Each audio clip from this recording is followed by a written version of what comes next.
Olá, leitores do Bocão News, estamos aqui com mais um entrevistado da nossa Web TV, é o deputado federal Daniel Almeida, do PCdoB. Daniel já foi vereador de Salvador por 4 mandatos e 4 mandatos também como deputado federal, né?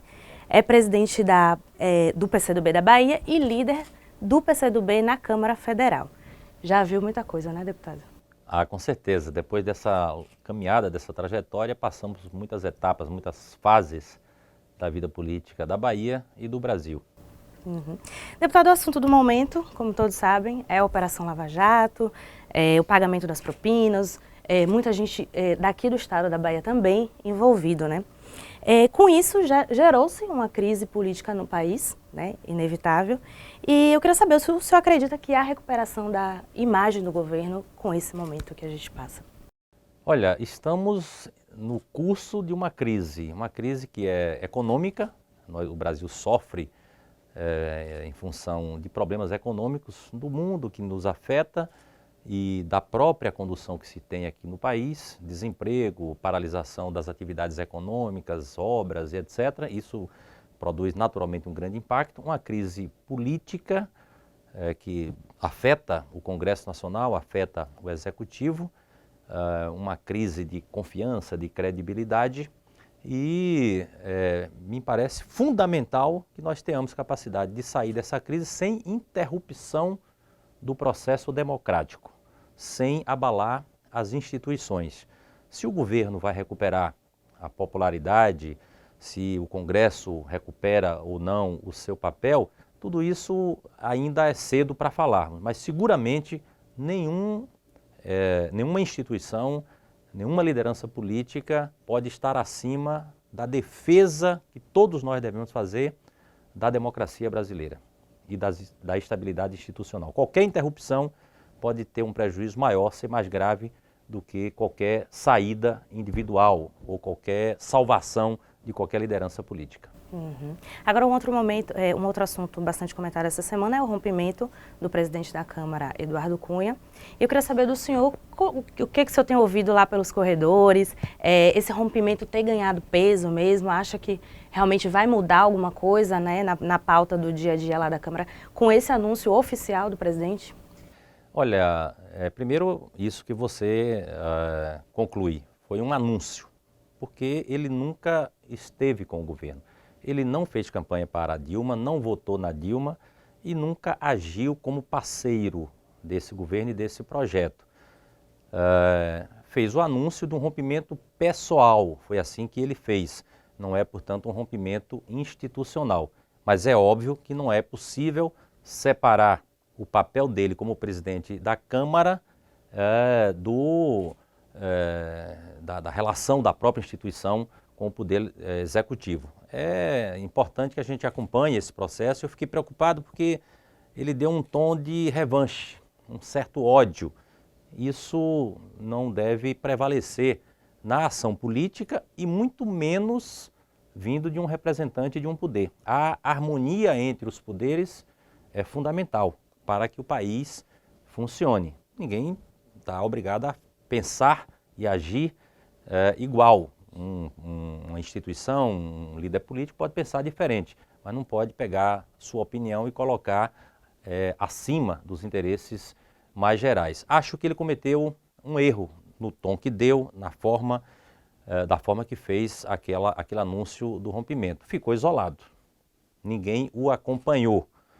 Aquela atitude que ele vinha preservando até então, de uma postura imperial, quase absolutista, parecia um monarca, atropelando o regimento, fazendo e refazendo votações, né? Se uma determinada matéria não era deliberada de acordo com sua posição, o resultado não era acatado. Isso ficou muito mal para a instituição e para o processo democrático. Eu acho que esse episódio deixa ele mais fragilizado. Espero que haja um espaço nesse período aí de recesso para uma reflexão mais profunda e que em agosto a gente volte com melhores condições de todos nós assumirmos o papel de preservar a democracia brasileira, volto a repetir. Agora, com essa fragilidade que ele está no momento, o senhor acredita que ganhe força, né, a saída dele, porque os deputados do PCdoB estão se movimentando para pedir o afastamento dele, né?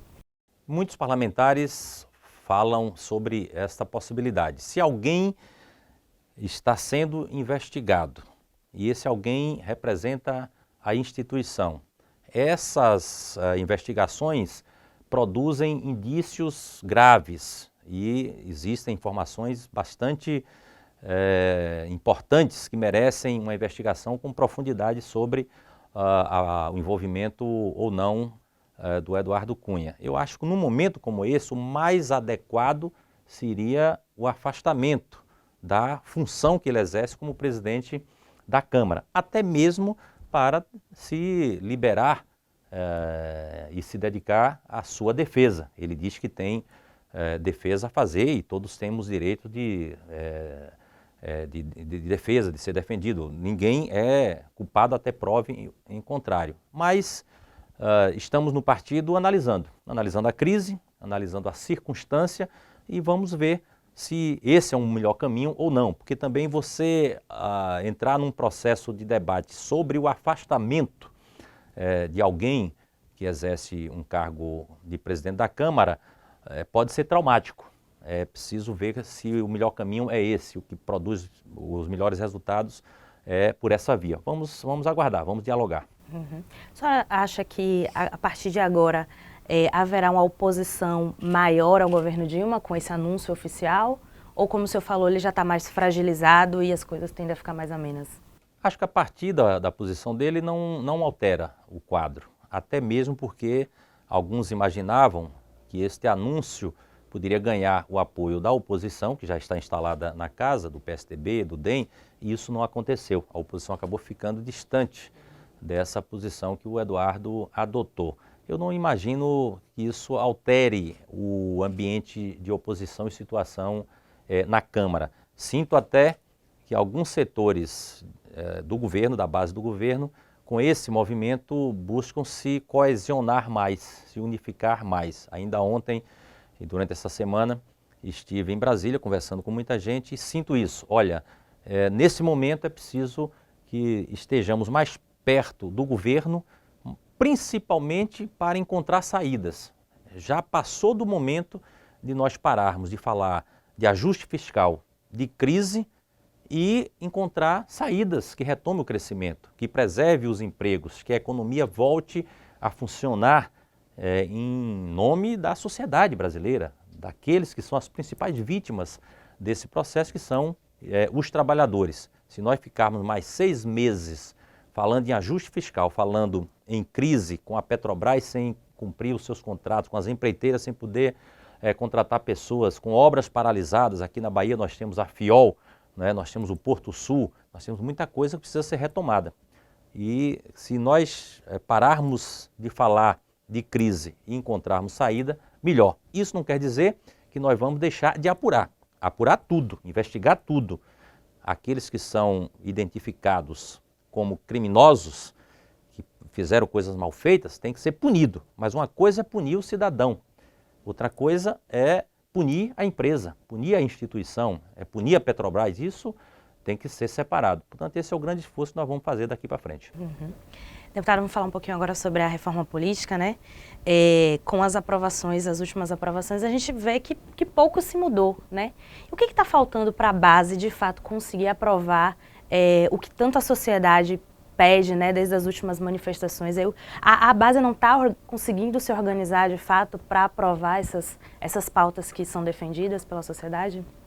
Pois é, a reforma política é um tema do Congresso, portanto, vai além de governo ou oposição, é o Congresso que tem que ter essa responsabilidade, é um tema da sociedade e que o governo também deve ajudar nesse processo. É um tema difícil, porque na cabeça de cada cidadão tem uma proposta de reforma política.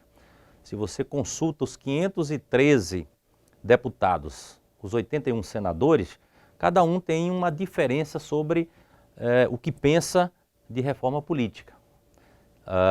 O fato concreto é que nós estamos concluindo uma etapa desse debate de reforma política, sobre reforma política, né, com pouco avanço, quase nada. É frustrante que nós tenhamos gerado tanta expectativa de que teríamos uma reforma política e vamos concluir provavelmente com até retrocesso.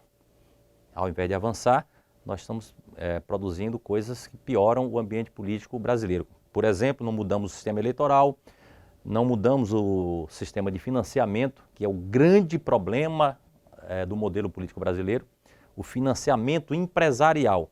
Grandes empresas financiando campanhas eleitorais. E a gente sabe que empresa não bota dinheiro se não estiver prevendo retorno. E quando financia bilhões, financia imaginando ter algum retorno. Acaba capturando, comprometendo aqueles que são eleitos. Infelizmente, nós não conseguimos, até aqui, impedir o financiamento empresarial das campanhas eleitorais. O que aprovou-se lá na Câmara foi o financiamento empresarial colocado na Constituição para os partidos políticos. Na minha opinião, isso é um retrocesso. É um retrocesso naquilo que temos hoje. Então, lamentavelmente, não tivemos avanços até aqui. E eu fico com a compreensão que fazer uma reforma política com avanços, sem a participação da sociedade, sem uma ampla mobilização, sem um plebiscito, por exemplo, é muito difícil. Porque aqueles que foram eleitos no modelo vigente têm dificuldade de fazer modificações. Muitos olham e dizem, mas eu cheguei aqui com esse modelo, com todos os vícios que ele tem. Se eu mudar, será que eu volto? Muitos imaginam no interesse, pensam no interesse pessoal e não no interesse do coletivo. Por isso eu estou entristecido com o resultado que produzimos até aqui, mas nunca desesperançoso. Nós vamos ver se em algum momento conseguiremos mobilizar a sociedade. Sem mobilizar a sociedade vai ser muito difícil. E ainda tem outro passo, né? Porque o senhor chegou a dizer que até teme que o Senado modifique até algumas coisas que a Câmara aprovou. Exatamente. O outro problema é que nós temos verificado lá. A Câmara debate um tema, o Senado debate outro. Como qualquer modificação terá que passar pelas duas casas, pode ficar uma espécie de ping-pong. O que for aprovado na Câmara não agrada ao Senado e o Senado não aprova e vice-versa. E nesse vai e vem a reforma não avança. Isso é um outro problema que nós estamos vencendo, ou seja, essa desarmonia entre os poderes e até entre as duas casas do Congresso tem dificultado a votação de matérias que são de grande interesse da sociedade. Lamentavelmente, é um ambiente político de fragilidade que estamos verificando e acaba dificultando esses avanços tão necessários. E acho que a população vai se distanciando, vai perdendo a crença e quanto mais o cidadão se distancia do seu representante, mais dificuldade ele tem de atuar de acordo com o interesse do cidadão. Portanto, nós estamos vivendo um momento de muitas contradições. Uhum. Outro debate também que está na casa é a questão da maioridade penal. O senhor foi contra a redução da maioridade penal e agora aprovou-se o projeto que amplia a internação desses jovens infratores. O que o senhor acha dessa proposta? Eu acho que por aí nós podemos avançar de forma mais eficaz. Eu sou contra colocar na Constituição a redução ampla, geral e restrita da maioridade penal. Não acredito que botando meninos de 16, 15 anos na cadeia, junto com marginais, que normalmente organiza quadrilhas dentro dos presídios, organiza o crime dentro dos presídios, nós vamos ter um melhor tratamento para esses meninos, ou gerar alguma possibilidade de recuperação dessas pessoas. E se nós reduzirmos a maioridade penal para o crime de tráfico ou de outros crimes, nós teremos que também reduzir a maioridade para a bebida alcoólica, para dirigir, né, para ele estar livre para a vida sexual. As consequências em outras áreas seriam também muito importantes, nós teríamos que analisar. Qual é o caminho que nós então teríamos que percorrer. Não é estimular a impunidade. Um menino de 12 anos até 18 anos que comete crime tem que ser punido. Qual a punição? A punição está prevista no Estatuto da Criança e do Adolescente, no ECA. Ela é insuficiente, então vamos ajustar o ECA. É isso que o Senado acabou aprovando. Ao invés de mudar a Constituição para reduzir a maioridade penal, alterou as medidas socioeducativas, o tempo dela. Ela teria um tempo, tem ainda hoje um tempo máximo de 3 anos, ela poderia chegar a 10 anos, de acordo com a idade do jovem e com o tipo de crime que foi praticado, essa variação, mas em medida socioeducativa. Essas crianças ficariam separadas dos criminosos, dos condenados comuns, né? Na expectativa de alguma ressocialização. E alguns dizem, mas isso não acontece, não é verdade.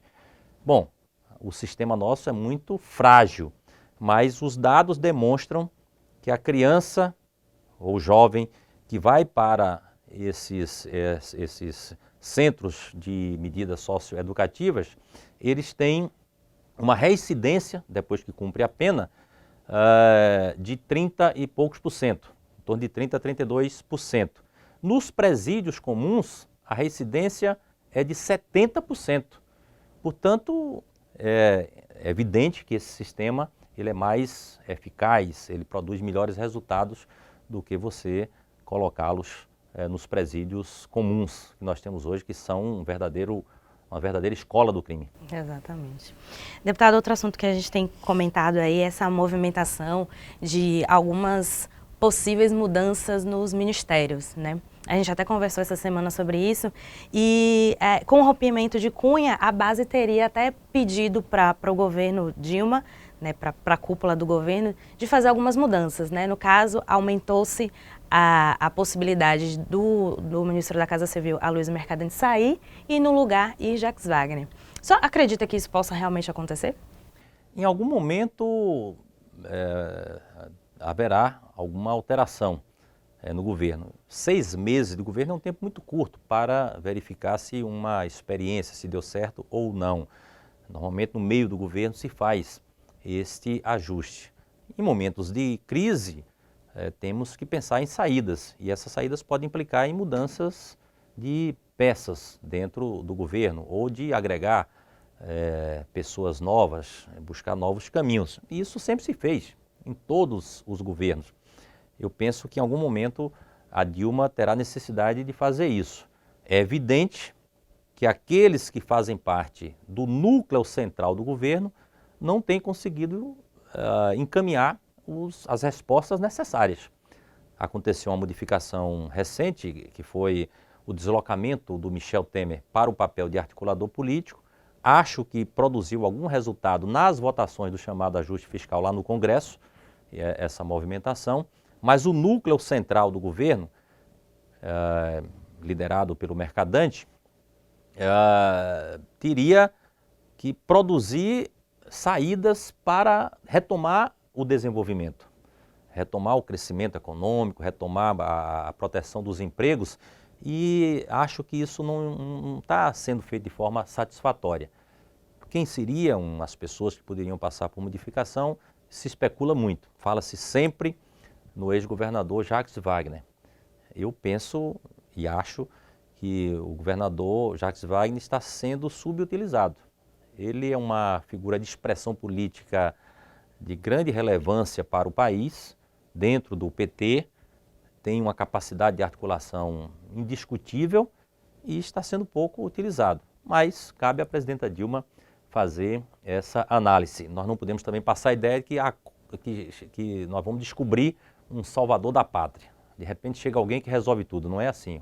O problema é muito mais complexo e a pessoa que está credenciada pela legitimação popular, pelo voto popular, é a Dilma. Ela é que tem que perceber isso e construir os caminhos, fazer as mudanças necessárias no momento que achar necessário para retomar o rumo que o Brasil deseja, que é de cessar esse ambiente de crise e buscar desenvolvimento econômico e proteção dos empregos. O senhor, inclusive, comentou que esse núcleo está paulista demais, né? E que algumas figuras do Nordeste, por exemplo, como Jacques Wagner, não estariam sendo... O Nordeste em si não estaria sendo representado de alguma forma. Mas você vê que contradição. A Dilma perdeu a eleição em São Paulo.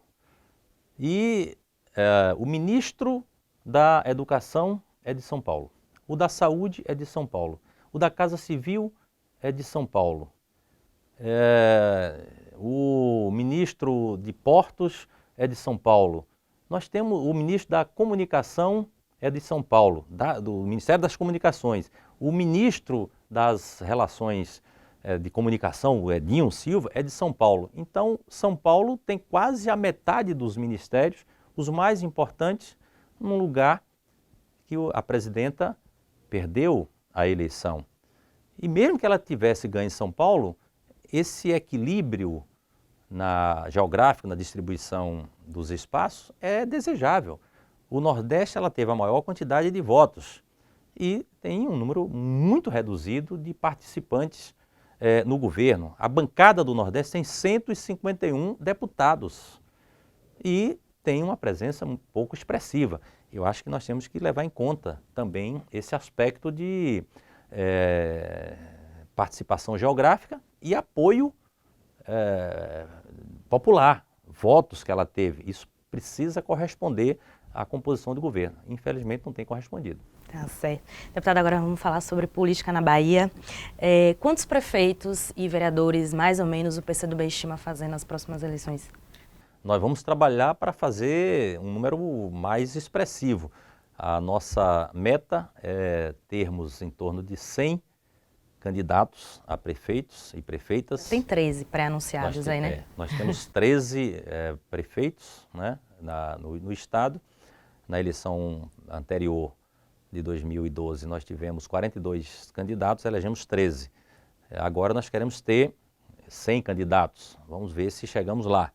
E queremos eleger muitos. Eu penso que tem um ambiente assim de crise, de desesperança, mas o PCdoB tem uma imagem considerada no ambiente político preservada, uma imagem de um partido ético, um partido que tem programa, um partido que tem lideranças políticas que se apresentam como alternativa ao voto. Espero que isso seja reconhecido pela população.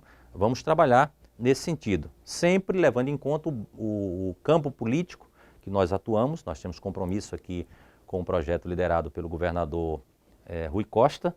Não estamos fazendo um movimento de assédio a nenhum militante que está afiliado a partidos políticos, mas estamos muito abertos e recebendo muitas adesões. Ainda hoje eu conversei com lideranças políticas de municípios, 2 municípios, que nunca se filiou a nenhum partido político.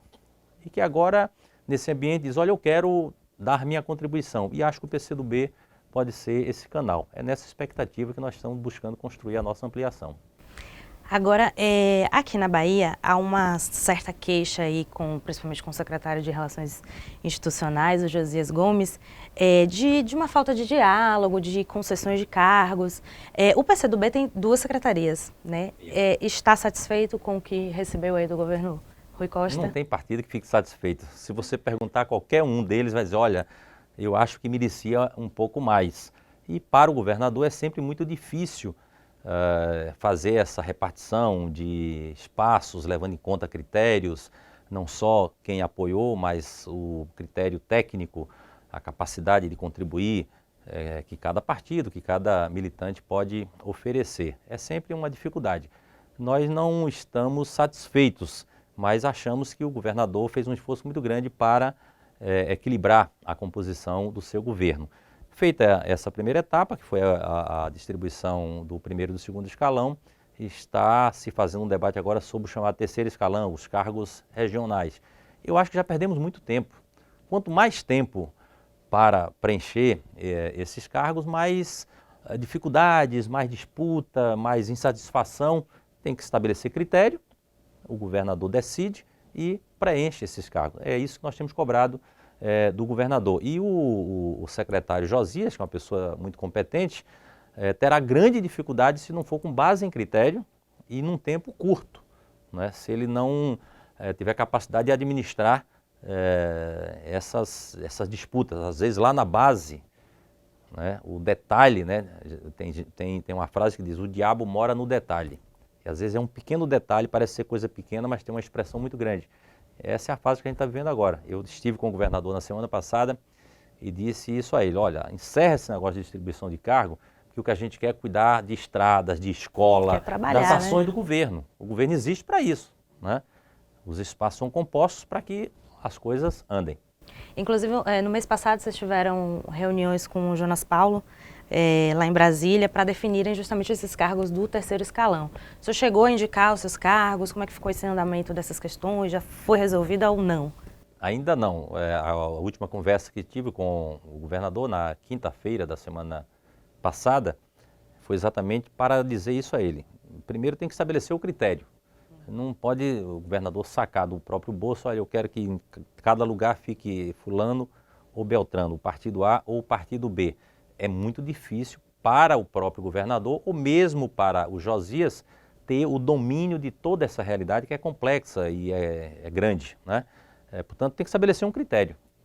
Com base nos votos que cada partido teve em cada uma das regiões, com base no voto só do deputado estadual, qual é o peso que vai ter cada força política, como serão levados em conta os apoios que se teve ali da oposição ou do prefeito. Esses critérios precisam serem definidos. Definidos os critérios, cada partido se ajusta ao critério. Se não tiver critério, salve-se quem puder. Alguns acham que estando mais perto do governador vai levar vantagem, mas administrar isso é algo que, por mais ágil e sábio que seja o governante, não é possível fazer se não tiver critério. Então nós fomos lá cobrar do governador isso. O que ele nos disse é que até o final desse mês esses critérios estariam definidos e a partir daí os cargos seriam preenchidos. E eu disse a ele: vamos fazer isso logo, porque depois tem que ter agenda para atender cada região. Como é que vai construir o hospital em cada região? Qual é a estrada que é prioritária? Quais são as ações na área da infraestrutura hídrica, do desenvolvimento rural, da agricultura familiar? Nós temos que cuidar disso. Uhum. E acaba criando uma insatisfação comumente, né? Não tem como não ter essa insatisfação dos partidos, né? Sem dúvida.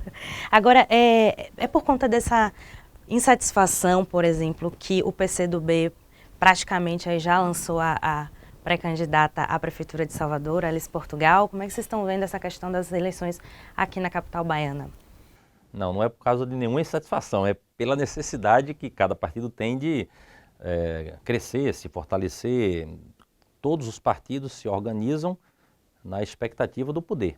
Partido que não se organiza buscando o poder vai fazer outra coisa, deixa de ser partido. E nós temos que analisar cenários e verificar se naquele momento, naquela conjuntura e naquele cenário é favorável ou não ter uma candidatura. Achamos que em Salvador nós temos todas as condições de ter uma candidatura para 2016. Já definimos que essa candidatura é a candidatura da deputada Alice Portugal, pelo vínculo que ela tem com a cidade, a votação sempre expressiva, representar essa força política que o partido tem historicamente em Salvador. Desde 82 nós temos presença na Câmara dos Vereadores, sempre com 2 ou 3 vereadores. E no movimento social nós temos uma presença expressiva e sempre falamos em ter candidatura. As condições têm levado a que o partido se unifique em torno de um outro projeto. Fomos por 3 oportunidades vice na chapa encabeçada pelo PT. Nessa eleição de 2016 não tem mais dúvida. Nós não temos como justificar para ninguém, nem para a cidade que nos cobra uma participação mais ofensiva, mais ousada, tendo um projeto encabeçado pelo PCdoB, não temos como explicar para os eleitores, né, que acompanham o PCdoB historicamente, que apostam numa perspectiva de poder com o PCdoB, nem para os filiados do partido. Os filiados do partido, olha, por que o PCdoB, mesmo com as dificuldades que a gente se enfrentou, não coloca uma candidatura? nem os aliados podem nos cobrar falta de solidariedade. Nós sempre fomos solidários, nós sempre fomos compreensíveis, né, na composição, na necessidade da composição. E quem apoia, apoia na perspectiva de um dia ser apoiado. Agora achamos que é a vez do PCdoB ser apoiado. Se os aliados considerarem que não deve ter essa reciprocidade, nós vamos insistir, mesmo que tenhamos que sair sozinhos. Não é o nosso desejo, não é aquilo que achamos que vai acontecer, muito ao contrário, acho que vai acontecer em torno da candidatura de Alice uma aglutinação de forças para a disputa de 2016. E porque eu acho que nós temos um adversário muito claro, que é o atual prefeito, que faz parte de um outro projeto, uma outra visão, uma visão elitista, uma visão concentradora, uma visão de fachada, uma visão que exclui certos setores da sociedade e não pensa a cidade como um todo. Nós precisamos ter um diálogo diferenciado. E esse adversário nós precisamos, em nome dos benefícios que a cidade precisa ter, ser enfrentado com alternativa concreta, um candidato competente, capaz e com alternativa de projeto. Então, nós vamos ver qual é a melhor tática. Talvez a melhor tática em Salvador seja mais de uma candidatura desse campo da oposição. Se for isso, nós podemos ser uma candidatura respeitando outras candidaturas que possam surgir aí. O fato concreto é o seguinte, eu posso te afirmar, o que depender do PCdoB, nós vamos ter candidatura em 2016 para a Prefeitura de Salvador e queremos ganhar. E isso já foi conversado com o governador? Já, isso está... Ele já deu aval? Não, nós não pedimos o aval dele, né? Mas conversado com o governador foi, já com os partidos políticos, isso é uma coisa pública. O governador, inclusive, diz que compreende, respeita e tem identidade com o nosso pensamento. Ele também avalia que o PCdoB tem todos os argumentos, todas as razões para ter uma candidatura. E até diz que o que depender dele, ele pode ajudar a que essa candidatura se viabilize. Isso é algo que nós temos discutido de forma aberta, com outros partidos aliados, já conversei com o Otto sobre esse assunto, já conversei com a direção do PT sobre esse assunto. Então, é algo que, do ponto de vista da clareza do que estamos defendendo, não há o que nenhum aliado reclamar da postura do PCdoB. Inclusive, o que fala-se realmente é que a estratégia do grupo, né, da oposição aqui em Salvador é que lance várias candidaturas para pulverizar mesmo e enfraquecer o candidato ACM Neto. Então, isso é certo de fato. Cada eleição tem um cenário novo e tem que ter uma tática para a disputa que corresponda a esse cenário. O objetivo é alcançar a vitória. Num lugar que tem 2 turnos, o mais natural é que as forças políticas participem num primeiro turno defendendo o seu projeto, suas ideias, e se unifiquem no segundo turno com aqueles que têm, ou com aquele que tem maior identidade. Aqui em Salvador, prevaleceu nas últimas eleições o discurso de que era necessário unificar todo mundo num campo político para enfrentar o adversário principal. Não se revelou uma tática correta.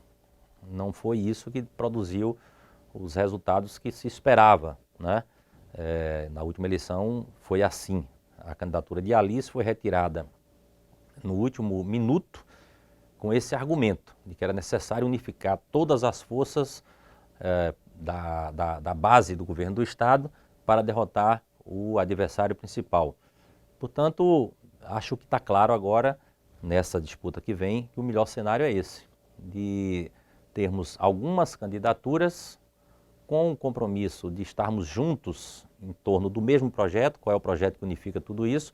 É um projeto que se contraponha ao projeto atual, que é concentrador, como eu disse aqui, elitista, e o objetivo de fortalecer o campo político liderado pelo governador Rui Costa. Podemos ter várias candidaturas aí com compromisso de, no segundo turno, quem chegar em melhores condições ou for para a disputa do segundo turno, receber o apoio dos demais. Acho que isso vai prevalecer.